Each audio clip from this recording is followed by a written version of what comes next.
Hi guys, welcome back to the Pandas Essentials. Now we are going to talk about the missing data.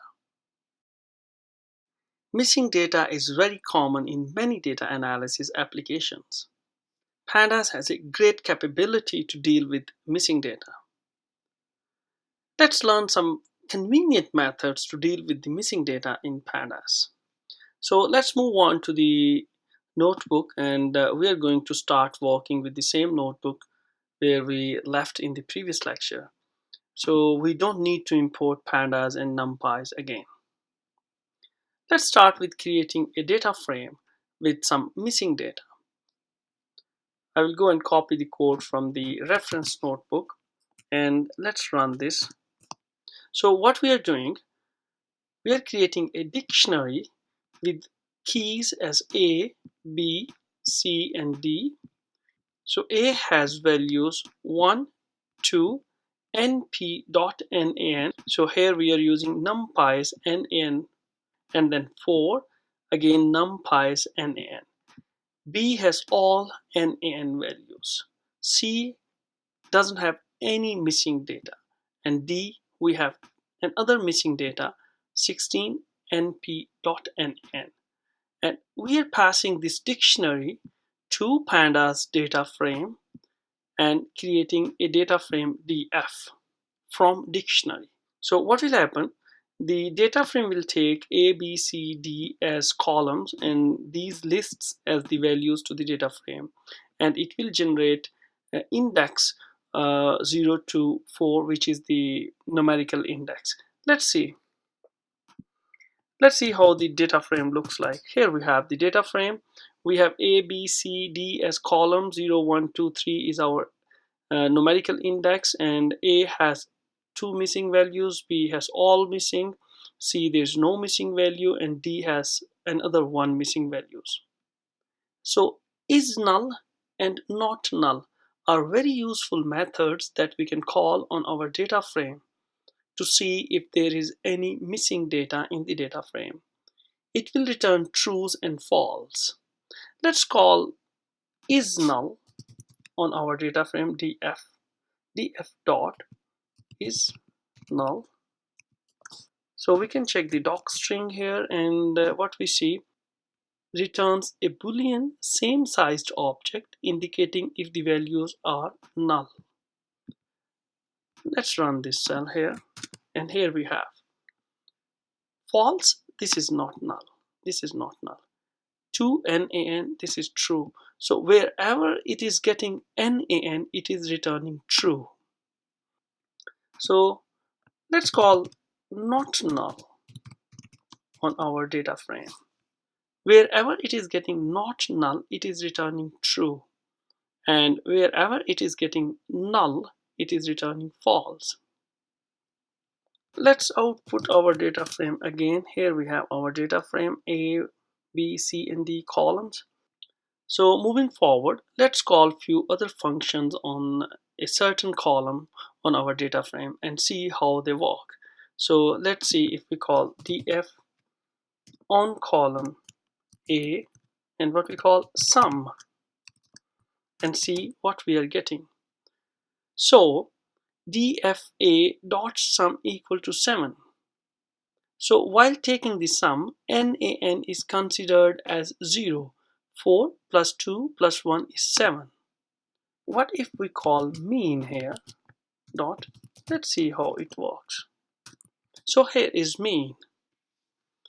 See, nan is ignored for mean as well. Like 7 divided by 3 is 2.33. So it is not considering nan values in the mean as well. So it's ignoring nan. It's taking 1 plus 2 plus 4 divided by 1, 2, 3 values, which is 2.3. So nan is ignored for mean as well.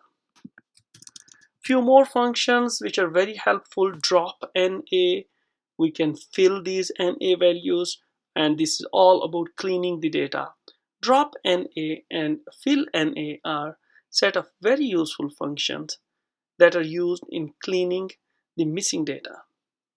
We can fill the missing data using fill na, and we can drop the missing data using drop na. Let's try drop NA on our data frame. Drop NA. Let's press Shift Tab and see the parameters that we can pass. Axis 0.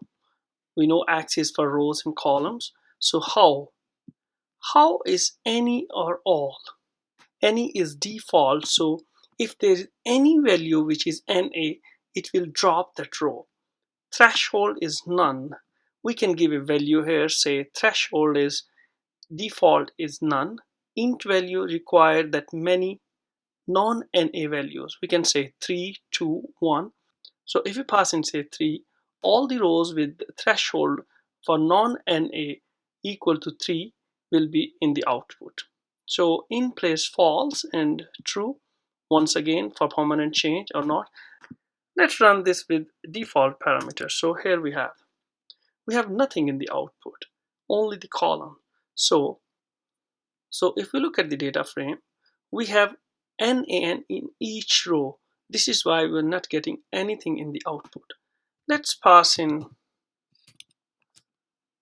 let's Shift Tab and copy thresh here. And let's pass in threshold 3 and run this again.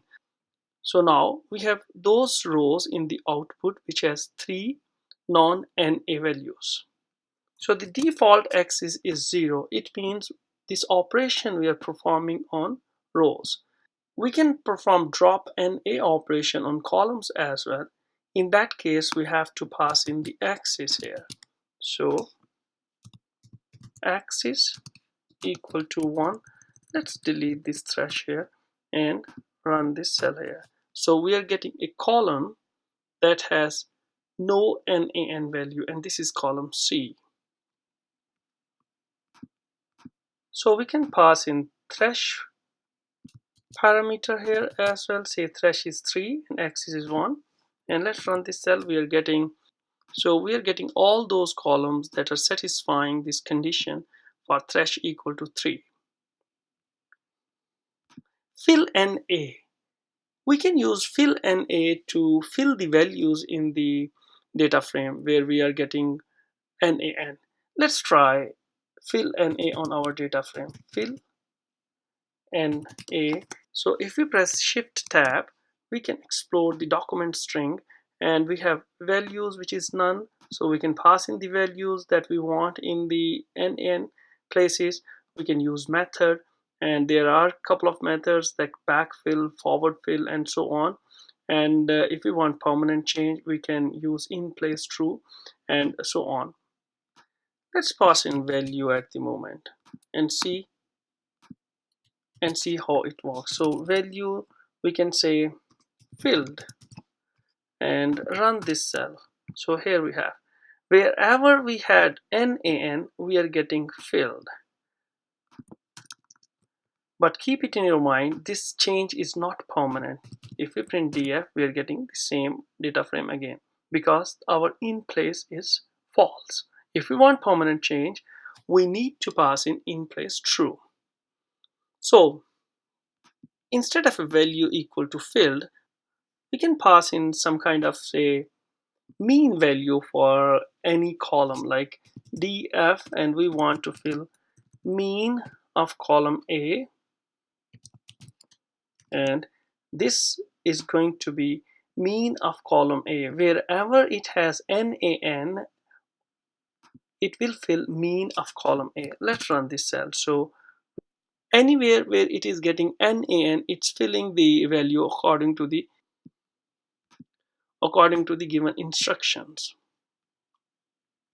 So let's try method here. So df dot fill NA, and instead of value, we say we are going to use method and say we want f fill, forward fill. Let's run this thing and see what is happening. Let's print data frame for comparison again. So here we have original data frame, and this is the forward filling.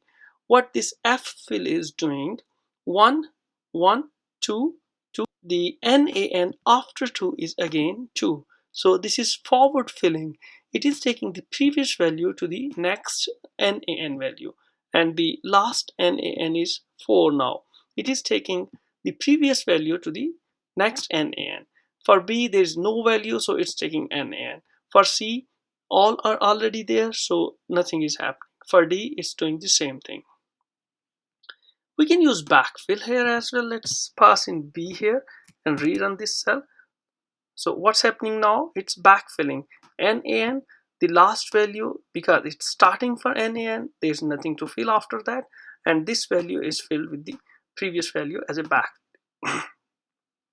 So the value at 2 is filled with 4, which is according to backfill.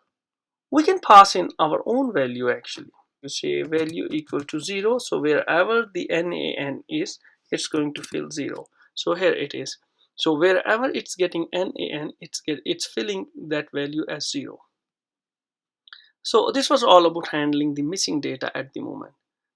So you got an idea how to handle with missing data. The common way is using mean, sum, or these kind of methods. We use backfill and forward fill as well, and it all depends what type of data you're working with.